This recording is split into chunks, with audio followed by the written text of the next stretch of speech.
Hi, wishing you very good evening to you all. Today's the topic is to discuss on rights of the unpaid seller and the rights of the buyer. So previously we've been discussed on the contracts of sale, how the sales contracts are performed, how the contract of sale of goods are breached and terminated.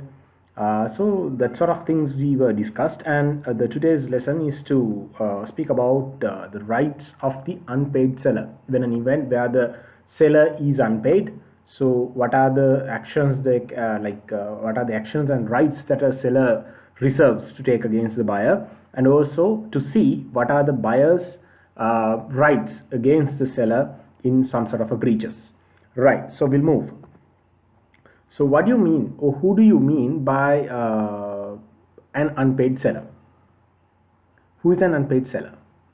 So basically there are two conditions that we can see as an unpaid seller, where the seller of goods deemed to be an unpaid seller. The first condition is when the whole of the price has not been paid or tendered. Now the price is not paid as a whole, the full price hasn't received by the particular seller, right? So which has not been paid or tendered. Or the second condition is where a bill of exchange or other negotiable instruments, we can as an example we can say a check payment received as a conditional payment.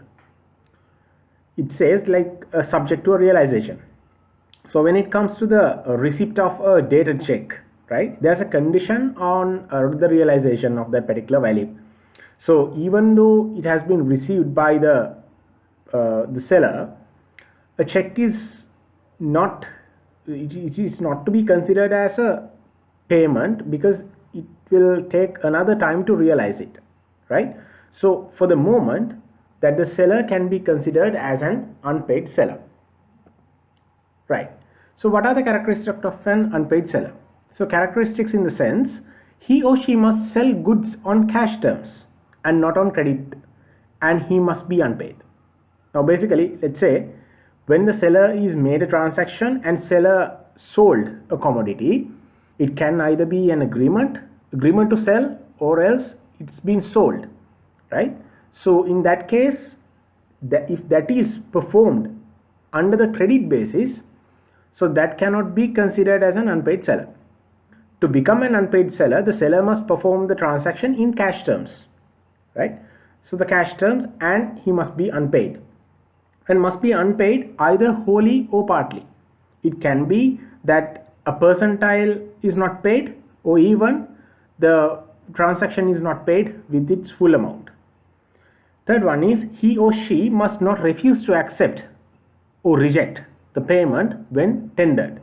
Now in a circumstance where the buyer is trying to let's say the buyer tries to give the particular price to the seller, but still the seller refuses it, or is not going to accept it, in the sense that that cannot be considered as an unpaid seller, right?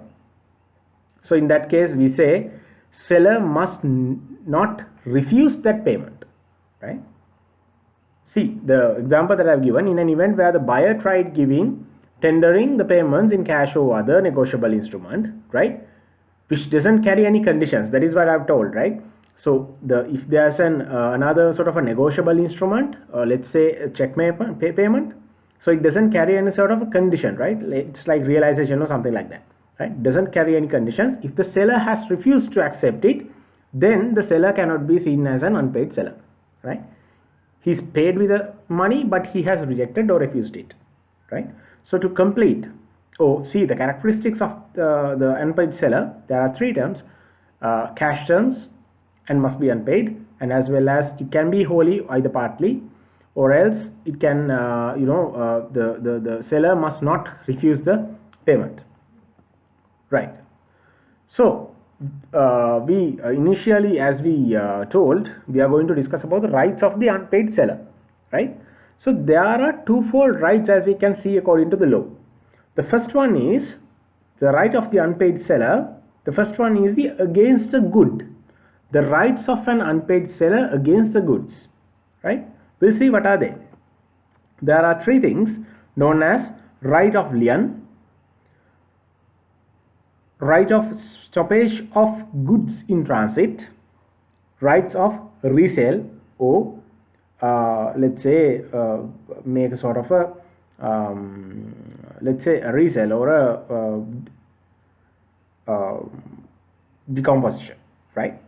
So when it comes to the next thing, it's against the buyers personally, right? So right of resale, we told about the dispose, right? So the rights of the unpaid seller is all about against the buyers personally. Then the next one, right? The first thing is against goods, and the next one is against the buyers personally, right? So how can he act against the buyer? Sue for price, sue for damages for non-acceptance, sue for special damages and interests, right? So we'll first get to know about the ways that the right of an unpaid seller in the means of against the goods, right? So the first one is, remember, the actions can be taken notwithstanding the fact of the property or the title. Here, when the rights are being used by the unpaid seller, or the actions are being made by the unpaid seller, it doesn't matter whether the property or the title or the ownership of the particular good has been already received by the buyer, right? Or let's say it's not, even though it's transferred, still the unpaid seller is having the rights, right? So remember, the actions can be taken notwithstanding to the facts of the property or title even they have passed to the buyer. The second point is, the property should have been transferred to the buyer, otherwise the lien is impossible. Why? Because we are not going now, we are going to discuss about the lien, right? The right of lien, where the seller cannot have the possession of that particular good. Now it cannot be called as a lien, right? Even though, let's say in an example where you are having the possession of the good and you are having the ownership of it, keeping them with you still is not a lien, right? It doesn't give you any sense of lien, because it's owned by you and the property is still with you. So the property, if the property is transferred only, it will be considered as a lien where you are getting the possession of that particular good, right? So then next to that, as a seller cannot exercise the right of the lien for his own goods, right? Because the title is not transferred. In the case of title is not transferred, that cannot be a lien, right? So we'll first get to know about the right of the lien. So lien is the right to retain the possession of the goods and refuse to deliver them to the buyer until the price due in respect of the particular goods are being paid or tendered, let's say, right? So lien is a right, right? So still the seller is having the right to possess or to refrain or refuse from delivering them to the buyer's point until the buyer is making the payment, right? That is what you call as lien. So the lien is exercised in the following cases. The first one is, goods have been sold without any stipulation as to credit, right? Goods have been sold. So that is what I have told as the goods to be sold in the means of cash terms, right? Without any stipulation as to credit.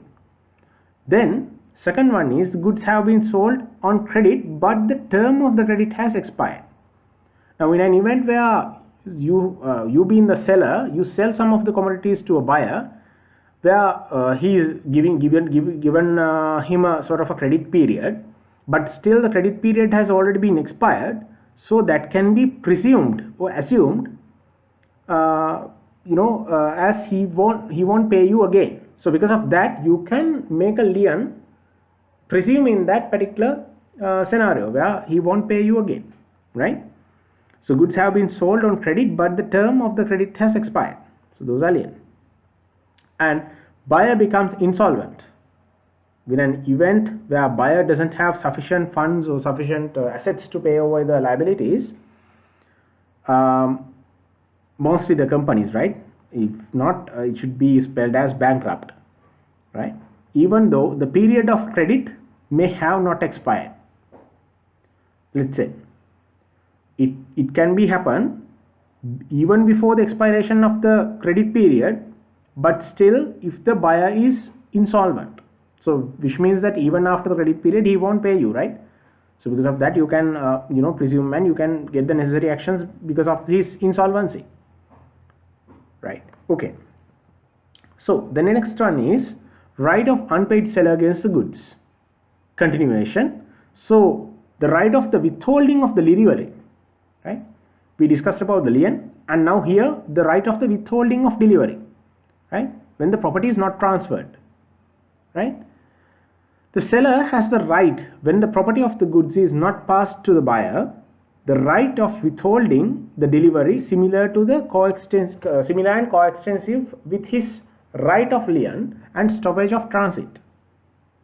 When the property has not transferred from the seller to the buyer, right? So you can withhold it. That is what you call as right of withholding the delivery, right? Stoppage of transit.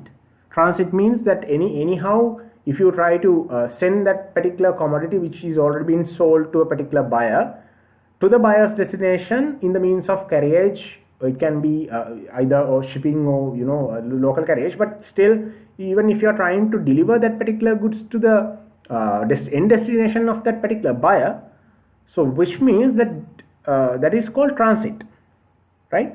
So you can stop it under the condition even though the property is not transferred. When the part of the good is transferred, then the unpaid seller must exercise the right of the withholding for the remainder.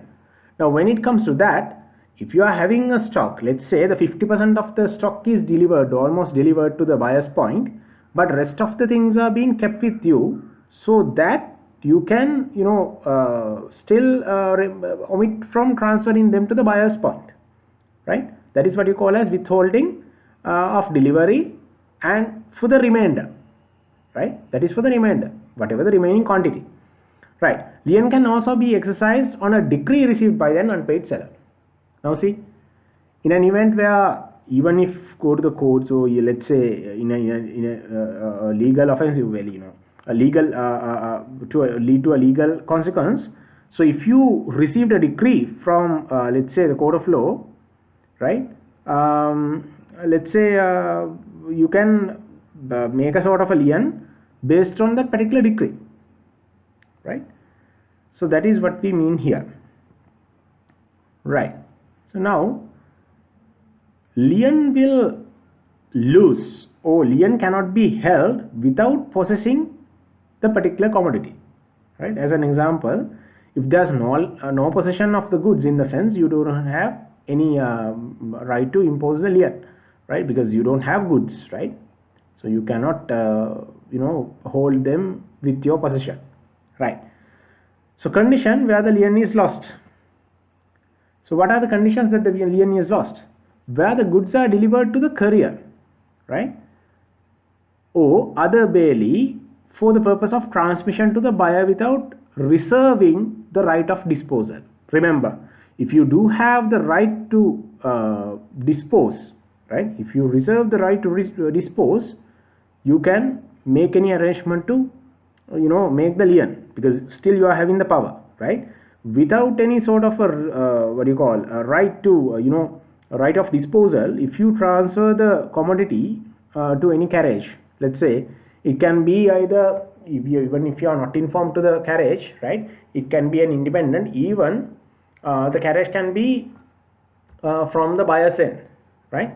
If you try to deliver the commodities to that particular carriage, the moment that you delivered to the carriage, in the sense that is delivered to the buyer, that will be counted as that is already been delivered to the buyer, right?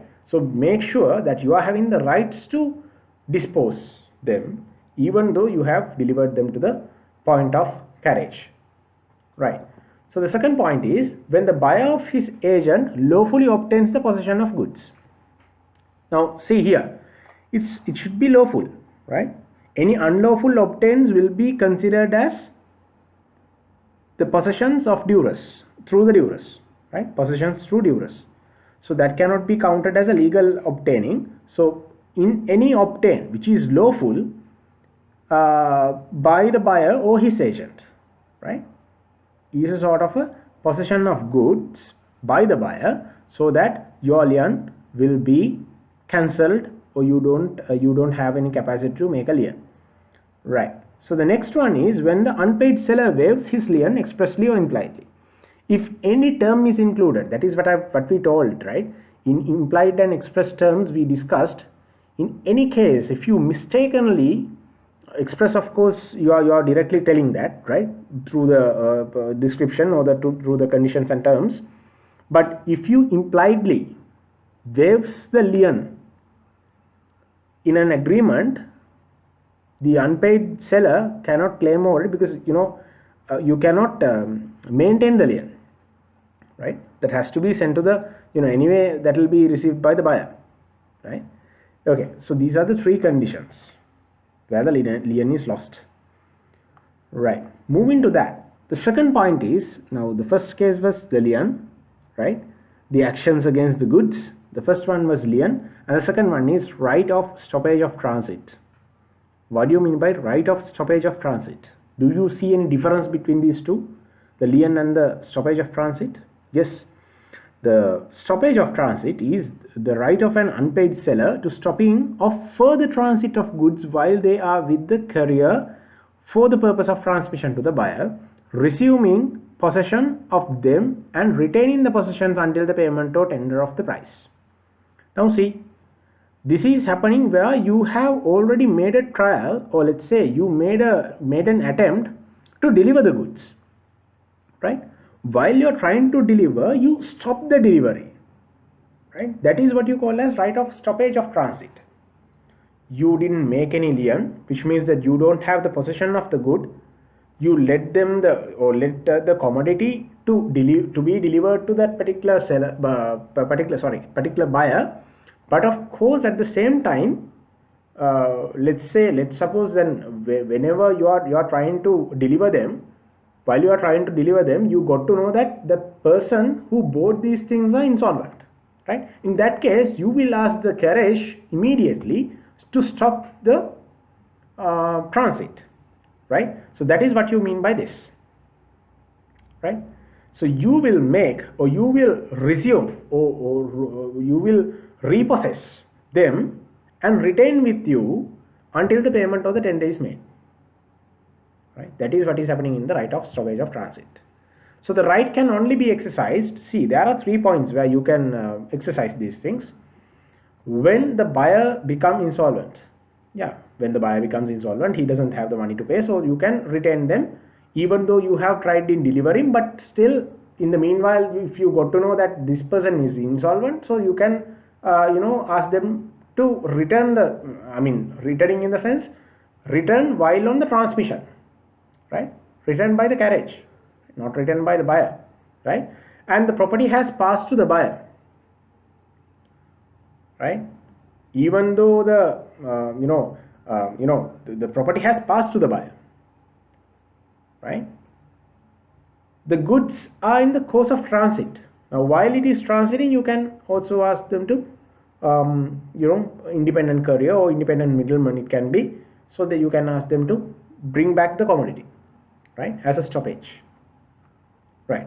So any cost that has to be borne by whatever the consequences of the stoppage of whatever the things burning due to the consequence of stoppage of the delivery, so all the costs has to be borne by the seller himself, right? Okay, so duration of transit. Now there are some sort of explanations in the law about the duration of transits of these particular goods, right? So duration of transit means the goods are deemed to be transit until it's delivered to the buyer. Now duration in the sense, we are calculating the duration of transit from the moment that you have sent from your place to the carriage, or else directly to the carriage of the buyer, right? Or else, let's say the moment that you have sent the commodity and the difference between the moment that you have sent the commodity and the receiver or the seller will receive it. The difference between these two times will be calculated or considered as a duration of transit.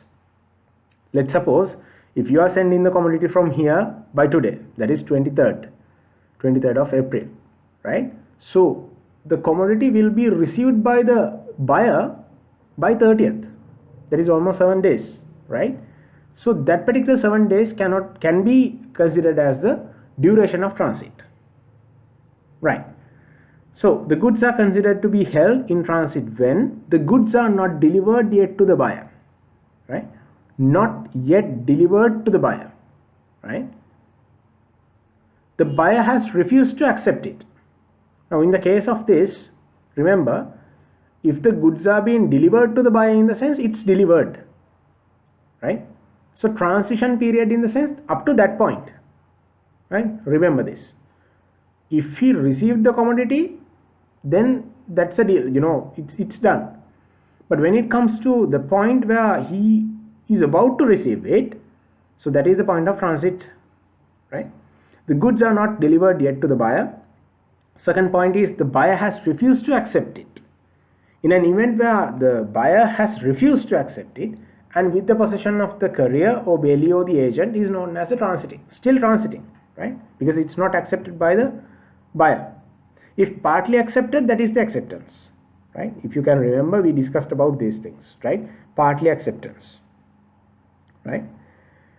And of course, if he is not giving a sort of a rejection note, or if he is not expressly or impliedly giving the rejection of that particular or refusal of that particular commodity, is known as the acceptance still, right? But up to that point of acceptance, it's known as the transit goods, right? And when the seller refuses to accept them back, now once the order is refused by the buyer, it comes back to you, in the sense seller, right? So seller is still refusing to accept them back. In that case also, that commodity can be considered as a transit commodity, right? So this is how it happens. Okay, so duration of transit. At the end of the transit, the seller cannot perform the right of stoppage. Why is that? Because this is the end of the transit, right? At the last point, the seller cannot perform the right of stoppage, because why? When the buyer or his agent takes the delivery after the goods reach to the destination. Now there's a named destination, as we described in the place of delivery, right? So the commodity has been already reached to the destination, right? Where the buyer cannot make any actions because they are going to accept it, right? And they already accepted it, right? Takes the delivery.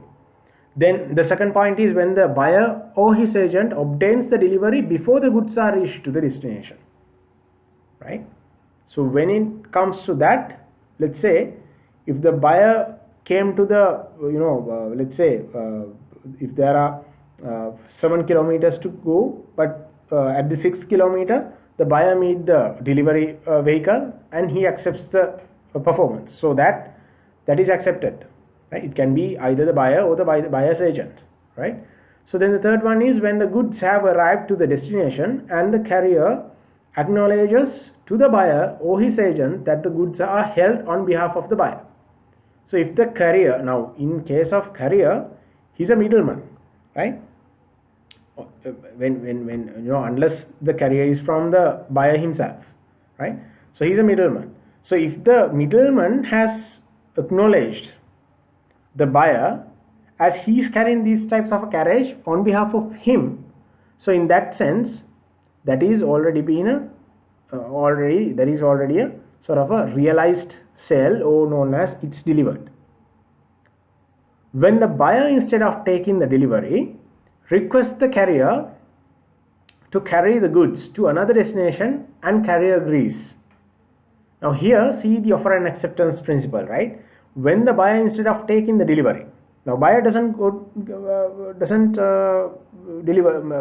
accept anything, right? He doesn't accept anything, but he asks the carrier to carry the goods to another destination, right? He gives an offer, right?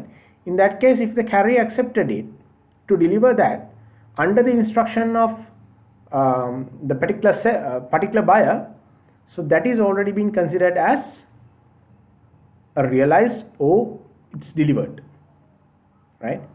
Where the seller cannot perform the right of stoppage. The next one is when the carrier wrongfully refuses to deliver the goods to the buyer or his agent, right? Let's say a scenario like hijack of a delivery, right? When carrier wrongfully refuses to deliver the goods, right? So you cannot perform any right of stoppage because you don't know the next party, right? You don't know the the place that he delivers, right? You can take the legal action against the delivery company, but of course, it's not the case. Wrongfully refuses to deliver in the goods instance, you cannot perform the right of the stoppage, right? When part delivery of good has been made to the buyer with an intention of delivering the whole of the goods, right? Another 50% is there, let's assume. Transit will be at an end for the remainder of the goods also which are yet in the course of transit, right? Because once you have given a commodity in the sense, then the next the intention should be the buyer, the seller's intention should be the deliver of the rest of the commodities which are kept with him to the buyer, right? So in that case, let's say if the seller is sending the commodity, or let's say that those commodities are in transit, so which cannot be counted to perform the right of the stoppage because it's already been considered as to be delivered, because one part is already almost delivered, right? So the next part has to be delivered, right? Then coming to the exercise of the right of stoppage, right? There are two ways where you can exercise the right of stoppage. The first one is by actual possession of goods, right? By actual possession. Second one is by giving the notice of his claim to the courier or other bailee in whose possession are the goods are. Notice given to the person in actual possession. Now let's suppose if you have asked if you've been the seller, you have asked one of the delivery companies to deliver that particular order to a destination where you called in the contract, right? That is the buyer's destination. So while you are delivering the package, you cannot contact the driver, right? The person who actually possesses the right of the goods, right? But actually possesses the goods. But when it comes to that, he is having his principal, right? So you will call who's the principal? The principal is the one who owns the let's call it as the delivery business, right? So you call that person and ask that person to stoppage or stop this delivery, right? You can call the principal, or even if you have the contact number, whatever the way that you can communicate him, you can directly contact the driver, right? But remember, anyhow this has to be stopped, right? But there are some consequences where the court of law will consider about the sufficient time of informing, and if there's not sufficient time of notice, then it's all about your what do you call the carelessness, right? So because of that, you must be informed the principal, either the person who actually carries it, right? In any case, even though the seller has informed the principal or the person who actually carries the possession of the goods, but if the goods are being delivered to the point of the buyer, so then the responsibility or the liability of that particular delivery has to be borne by that particular delivery company, right? Or the person who delivered it, right? Right. So that is what I have told as after the notification, if the goods are being delivered to the buyer, the bailee or the agent or the carrier will held liable, right? Then the next one. So will differentiate or will distinguish the terms of lien and the stoppage of transit. Now when it comes to the lien, you can easily see lien attached when the buyer is in default, right? Even the buyer is not insolvent, you have the lien, right? You can make the possession of the goods with you, right? But still, when it comes to stoppage of transit, it happens when the buyer becomes insolvent, right? When the buyer becomes insolvent only, you can make the stoppage of transit. Second one is the lien is available for the goods that in actual possession, right? That is what I've told, right? If there's no possession, no lien, right? So to make a lien, so you should have a sort of a goods available at your actual possession, right? But see, now in the case of stoppage of transit, seller has parted with the possession of the goods, right? Already been transmitted, already been transferred, right? Not the title, should be the title, but anyway those are transferred from this destination to another, right? But those are when those are in the custody of the independent carrier, only you can make the stoppage of transit, not at your point, right? Then the next point is lien ceases when the goods are handed over to the carrier, right? Lien will cease.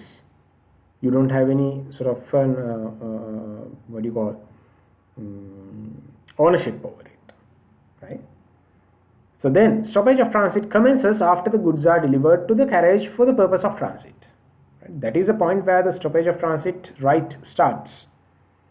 Then the next one is in the lien, that is the retaining of the possession, right? Lien means that you are not releasing them, but stoppage of transit in the sense it's the regaining possession. Whatever you have released to transit, but still you are regaining that particular possession, right?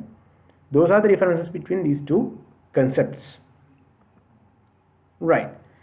Now we are going to evaluate about the effect of subsale or the pledge by the buyer. Now as an example, let's say there are three people known as A and B and C, right? That is as per the example. Now A is the seller, B is the buyer, right? While B buys the commodities from A, he agrees with C to sell them to C, right? Let's say at the same time where B buys the commodity from A, he sells the commodity to C, right? But A and C are not having direct agreement between them. A is having the agreement between B, A and B is having the agreement with C, right? But in the case of that, let's say, take the example, if A sells certain goods to B, then A delivers them to the carriage to transmit them to the B. While transmitting, A got to know that B has become insolvent. Now B is insolvent. In the case of that, A cannot make any arrangements to stoppage of delivery to the goods to B. Why? The goods are already been sold to C. Now the legal owner or the actual buyer of that particular commodity is C. While B buys the goods from the A, he sells the same to another person C. But even though A got to know that the B is insolvent, A cannot obstruct the delivery of goods to the C, right? On behalf of the buyer, another buyer is there, so that the buyer has already been sold that particular commodity to another buyer, so that the seller is abide by the law to deliver that commodity to the the secondary buyer, or let's call him as a third party, right? Hope you are clear with that, right? So right of resale, right? Now in the case of where if the seller is not in a position to realize the value, right? So seller can resell the properties, resell the goods, right? But there are some sort of limited rights given by the law. So what is the first condition? To resell the commodity or resell the to exercise the right of resale, the goods are perishable nature. The goods should be in a perishable nature, right? The second one is right is expressly reserved in the contract in case the buyer should make a default, right? That should be expressly reserved in the contract in case of buyer should make a default, right? Third one is where the seller has given the notice to the buyer of his intention to resell, the buyer does not pay or tender, right? See, where the seller has given the notice to the buyer of his intention to resell, and the buyer doesn't pay or tender the price within a reasonable time.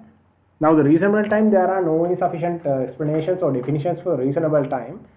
That depends with the value as well as that depends with the nature of the commodity that you sell, right? Now in those three cases, of course, the buyer, the unpaid seller is given with rights of resale, right? Fine. So what are the rights of unpaid seller against the buyer personally? Now we discussed about three things in the case of rights of unpaid seller against the goods he sold, right? First one was lien, stoppage of carriage, and third one was right of resale, right?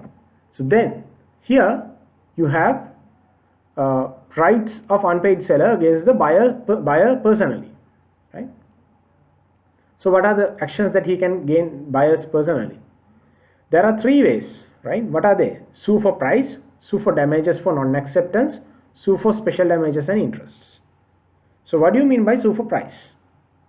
Sue for price in the sense, if the property is passed, right, property in the sense the title or the ownership is passed, and in case of the sale price to be paid on the day certain, right? Let's suppose that the buyer is liable to pay the sum by the 30th of this month, but he doesn't pay, right? In that case, or even the property has not passed, then the buyer wrongfully refuses to pay the price, right? If the buyer doesn't, like, if he is not paying the price, you can sue for the price, right? You being the seller. The second point is sue for the damages for non-acceptance. In the event where the carriage or let's say the delivered goods are not accepted, right? You can sue for it as being the seller. Buyer wrongfully doesn't accept or refuses to pay, right? So why is that? Because damages may be valued at the difference. Now see, the damages are happening because why? Now let's say if it's a sort of a tailor-made, let's say the commodity, so definitely that buyer has to accept it. Suppose that you are sending some of the commodities like the tables and chairs which are tailored made for company premises, right? So that has to be accepted, right? In an event where he refuses the commodity, then you can claim more the damages. You can sue for the damages for non-acceptance. In that case, the damages must be counted as the difference between the here it should be the contract price, right? Contract price plus the the contract price and the market price, the difference between the contract and the market price, right? Okay, so that should be the that should be counted at the date of the breach of that particular contract, right? Okay, and sue for the special damages and interest. As an example, let's say you suppose that if you are a building contractor, so on behalf of doing another condominium project, you may draw a loan from a bank, right? And eventually you will the buyer or the property owner will let you know with an intention of withdrawing the project proposal, right? Where he is not going to perform that condominium project. In that case, there's a damage for you, right? You have already drawn a sort of a loan, as well as you may have advertised so many things, right? So with that, the damages as well as the interest for that particular amount can be claimed through by that is from the buyer, right? So now we discussed about the seller's rights against, especially the unpaid seller's rights against the buyer. Now at the other side you have the buyer's right against the seller, right? There are some sellers, even they are making some sort of breaches in their contract, so because of that the buyers has to go for the court of law to resolve all these situations. So what are these things? Buyer's rights against the seller. The first one is sue for the damages for non-delivery. Now in default, let's say unless it is specified in the contract terms and conditions, it is the seller's liability to deliver the particular goods which are bought by the buyer to the buyer's point, right? The place of delivery. But if it is mentioned and if it is expressly agreed by the terms and the conditions of the contract that the buyer will deliver the particular good to his own place of delivery, so that is actually immaterial here, right? But you can sue for the damage amount. When let's say the buyer can sue for the damages for non-delivery in an event where the seller is having the liability to deliver them to the particular point, right? The next one is sue for the specific performance. Now there are some performances, right? There are some specific sort of performances. In some contracts you can see installation of commodities, right? So as an example, let's say you buy some sort of furniture, and after that, once the furniture is been delivered, they will keep the furniture as it is and they will leave, right? The seller will leave. In that case, you can sue for the damages, sue for the specific performance, where according to the contract they say that at the point where you purchased, they are by and they are anyway liable to fix them in a proper way, which may which you may facilitate it, as you can consume those goods, right, in a way which allows you to consume those goods, right? So if they are not performed, that you can sue for the specific performance, right? I'm getting a simple example. The third one is sue for the damages for breach of warranty. Now, if you can remember, we discussed about the conditions and warranties in one of our previous lessons. There we discussed about the breach of condition and breach of warranty. Now, in the case of breach of condition, that can be considered as a breach of warranty. Breach of warranty is not, right?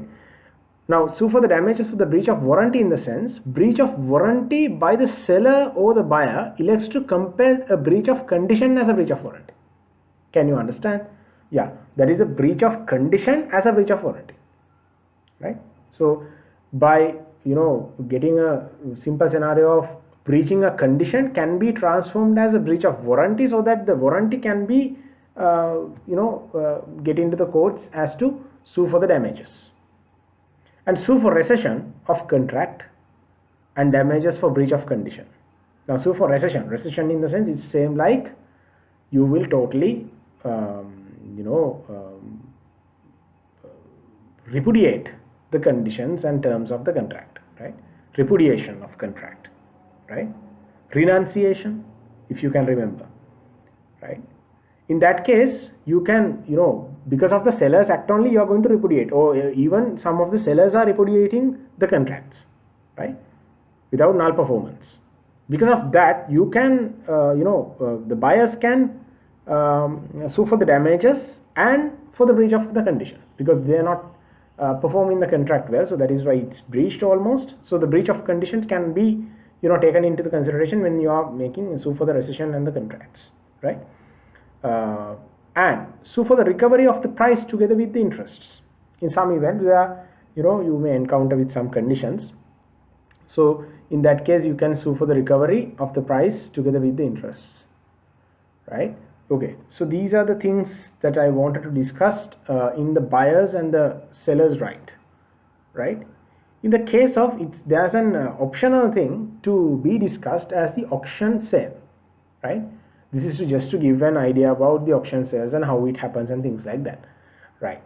So auctioneer is the person who bids over the products which are available for the auctions, right? You may have seen a person with a hammer, right? In that case, auction sale is one of the ways that you sell some of the commodities to the clients, especially when the case of resale, right? When the buyer refuses to pay over the things, over the price or tender, so definitely the sellers will go for the auction sales, right? In that case, you can see auctioneer is a person who calls for the bids and goods are sold at the highest price, right? Auctions. Then the second point is goods are put up on the lots. The prima facie or the risk factor of each should be with the individual contracts, right? Because let's say a land lot, right? Let's say when the property is sold by the landlords, right? So each and every lot of land will take its prima facie with its own contract, right? So all this, the prima facie has to be resolved with each of every contracts. Third one is the sale completed when auctioneer announced it or the fall of the hammer, right? Now, to express the sale is done or the sale is made, the person who is known as the auctioneer should have to tell it expressly, or else he cannot imply even, right? Expressly tell it, or else he can fall the hammer to signify that the auction or the deal is done, right? The next one is the seller or anyone can bid the auction. Now even the seller can also bid at the auction, right? That is to increase the demand. Okay. The sale may be notified to subject to the reserved price or upset price, right? Reserved price is the expected price and upset price is the, that is unfavorable to the seller, which is lower than the expected, right? So knockout agreements are there. Knockout agreements are between the parties, those who are bidding for a same property, right, where the parties are having an agreement where they are not going to bid over and over again on the same property, right? If one is placed their bid, that the other company who agreed at the knockout agreements, they are not going to bid for that particular property, right? That is to minimize the gaining of the price, right? Most of the buyers are doing some sort of knockout agreements while they are attending to the auctions. And the auctioneer cannot sell the goods on credit or accept payments by means of bill of exchange. In auctions, you cannot accept the dated checks or even the bills of exchange known as the checks, or else the payments under the credit basis, right? Those should be cash sales, right? So these are the things that I've decided to discuss today. So if you do have any concerns, let me know via my email. So thank you very much for attending to the lecture. Hope you enjoyed it.